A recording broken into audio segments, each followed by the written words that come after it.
എൻ്റെ പേര് സ്നേഹ. ഞങ്ങൾ പെരുമ്പാവൂരിൽ നിന്നാണ് വരുന്നത്. ഞങ്ങൾ കഴിഞ്ഞ വർഷം കാനഡയിലായിരുന്നു. അപ്പം കല്യാണം കഴിഞ്ഞ് 3 വർഷം കഴിഞ്ഞ് ഞങ്ങൾക്ക് കുട്ടികളൊന്നും ഇല്ലായിരുന്നു. കുറേ ട്രീറ്റ്മെൻറ്റൊക്കെ ചെയ്തു, പക്ഷേ ഒന്നും ഫലവത്തായില്ല. അത് കഴിഞ്ഞ് അമ്മയാണെങ്കിൽ മാതാവിൻ്റെ അടുത്ത് വന്ന് 3 തവണ ഉടമ്പടി എടുത്ത് പ്രാർത്ഥിച്ചതിൻ്റെ ഫലമായിട്ട് കഴിഞ്ഞ വർഷം മാതാവ് ഞങ്ങളെ ഒരു കുട്ടിയെ തന്ന് അനുഗ്രഹിച്ചു. ഗർഭിണിയായിരുന്ന സമയത്ത് 5 മാസമായപ്പം കാനഡയിൽ വെച്ച് എനിക്ക് ചിക്കൻ ബോക്സ് വന്നു. അപ്പോൾ ഞങ്ങൾക്ക് ഭയങ്കര ടെൻഷനായിരുന്നു, കുട്ടിക്ക് എന്തെങ്കിലും വൈകല്യമോ എന്തെങ്കിലും കുഴപ്പമോ വരുമോ എന്ന്. പക്ഷേ ഇവിടുന്ന് എൻ്റെ ആൻറ്റി എൻ്റെ അമ്മയും 2 കാശ് രൂപ വീതം വെച്ച് എനിക്ക് തന്നായിരുന്നു. അത് 9 മാസവും പ്രസവം വരെ ഞാൻ കഴുത്തേൽ കൊന്തയുടെ കൂട്ടത്തിൽ ആ കാശ് രൂപ ഇട്ട് പ്രാർത്ഥിക്കുമായിരുന്നു. അങ്ങനെ ഡെലിവറിയുടെ സമയത്ത് മാതാവിൻ്റെ ഒരു കുഞ്ഞു രൂപം ഞാൻ കൊണ്ടായിരുന്നു. ഞങ്ങൾ ഡെലിവറിയുടെ ആ റൂമിലും മാതാവിൻ്റെ രൂപമാണ് ആദ്യം കൊണ്ടുപോയപ്പോൾ ഞങ്ങൾ അഡ്മിറ്റായപ്പം അത് വെച്ചത്. അങ്ങനെ ഞങ്ങൾക്ക് ഒക്ടോബർ 27-ാം തീയതി ഒരു പെൺകുഞ്ഞിനെ തന്ന് മാതാവ് അനുഗ്രഹിച്ചു. പക്ഷേ ആ സമയം എനിക്ക് പെട്ടെന്ന് കോംപ്ലിക്കേഷനായി. BP ഹാർട്ട് റേറ്റും എല്ലാം പെട്ടെന്ന് താന്നു. BP 40/30, ഹാർട്ട് റേറ്റ് 24 ആയി. അങ്ങനെ 2 ദിവസം ഞാൻ ICU കിടന്നു. ആ സമയത്ത് ഞാൻ പ്രാർത്ഥിച്ചു, എനിക്ക് തിരിച്ച് ജീവിതത്തിലേക്ക് വരാൻ പറ്റി, എൻ്റെ കുഞ്ഞിൻ്റെ കൂടെയും എൻ്റെ ഹസ്ബൻഡിൻ്റെ കൂടെയും നല്ലൊരു ജീവിതം ജീവിക്കാൻ പറ്റിയാൽ ഞാൻ വന്ന് സാക്ഷ്യം പറഞ്ഞേക്കാമെന്ന് നേർന്നായിരുന്നു.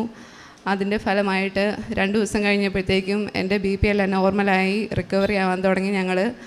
അത് കഴിഞ്ഞിട്ട് ഡോക്ടേഴ്സ് പറഞ്ഞു ചിക്കൻ ബോക്സ് വന്നുകൊണ്ട് കൊച്ചിന് ഇനി ബ്രെയിനും എന്തെങ്കിലും കോംപ്ലിക്കേഷൻസ് വരും, അതുകൊണ്ട് അതിൻ്റെ സ്കാനിങ് ഒക്കെ ചെയ്യണമെന്ന് പറഞ്ഞു. അത് കഴിഞ്ഞ് ഒരാഴ്ച കഴിഞ്ഞപ്പോൾ ഞങ്ങൾ വാൻകൂവർ എന്ന് പറഞ്ഞ സ്ഥലത്ത് ഫ്ലൈറ്റിൽ പോയി കൊച്ചിൻ്റെ ടെസ്റ്റ് എല്ലാം ചെയ്തു. അപ്പോൾ ഞാൻ എൻ്റെ ഹസ്ബൻഡിനോട് പറഞ്ഞു, മാതാവ് നമുക്ക് തന്ന കൊച്ചാ, അപ്പം ഒരു കുഴപ്പം മാതാവ് വരുത്തത്തില്ല. ആ ഒരു വിശ്വാസത്തിൽ ഞങ്ങൾ രണ്ടുപേരും പ്രാർത്ഥിച്ചു.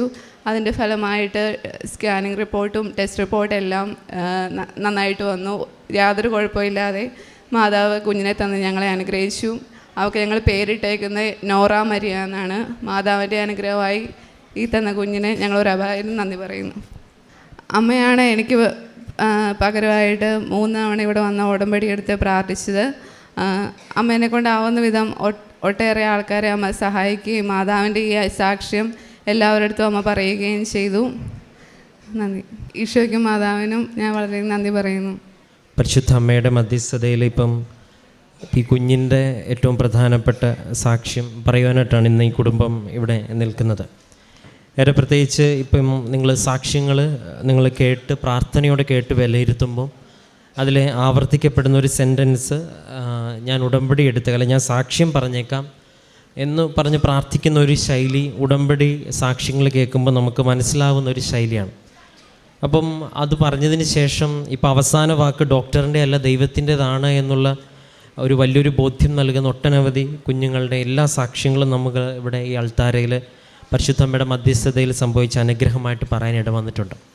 അപ്പോൾ ഈ സാക്ഷ്യം പറഞ്ഞേക്കാം എന്ന് പറയുമ്പോൾ ലഭിക്കുന്ന അനുഭവങ്ങൾ നമ്മൾ സാക്ഷ്യം ആയിട്ട് ഇപ്പം ഇവിടെയോ അല്ലെങ്കിൽ സാക്ഷ്യത്തിൻ്റെ അവിടെ ബഹുമാനപ്പെട്ട സിസ്റ്ററിൻ്റെ ഒരിക്കലോ നമ്മൾ പറഞ്ഞ് സൈൻ മേടിക്കുമ്പോൾ അതിലൊരു ഉത്തരവാദിത്തമുണ്ട് കാരണം ഈ സാക്ഷ്യ ജീവിതം ദൈവം ആഗ്രഹിക്കുന്നു എന്നുള്ളത് തന്നെയാണ് അതിൻ്റെ ഏറ്റവും പ്രധാനപ്പെട്ട അടിസ്ഥാനവും. അപ്പം നിങ്ങൾ ലോകമെമ്പാടും എല്ലാ സൃഷ്ടികളോടും സുവിശേഷം പ്രസംഗിക്കുവിൻ എന്ന് പറയുന്ന ഒരു വ്യക്തിയുടെ അത് പ്രാർത്ഥനാ ജീവിതം എന്ന് പറഞ്ഞാൽ പ്രവർത്തനങ്ങളിലും പ്രാർത്ഥനകളുടെ ജീവിതം എപ്പോഴും ദൈവം ആഗ്രഹിക്കുന്നത് കൊണ്ട് തന്നെയാണ് ഇങ്ങനെയുള്ള പ്രാർത്ഥനകൾ ഒരുപാട് സാക്ഷ്യങ്ങളിൽ ഈ സെൻറ്റൻസുകൾ ആവർത്തിക്കും. അപ്പോൾ ഈ ഒരു കുഞ്ഞിനെ പ്രതി കാര്യം വ്യക്തമായിട്ട് പറഞ്ഞു. അവർ പോകുന്ന ട്രീറ്റ്മെൻറ്റുകളെല്ലാം ചെയ്തതിന് ശേഷം അമ്മയാണ് ഇവർക്ക് വേണ്ടി പ്രാർത്ഥിക്കുന്നത്. അപ്പോൾ നേരത്തെ സാക്ഷ്യം കേട്ടതുപോലെ ഇവിടെ അമ്മയാണ് ഇവർക്ക് വേണ്ടി ഉടമ്പടി എടുക്കുന്നതും പ്രാർത്ഥിക്കുന്നതും കാര്യങ്ങൾ ക്രമീകരിക്കുന്നതും.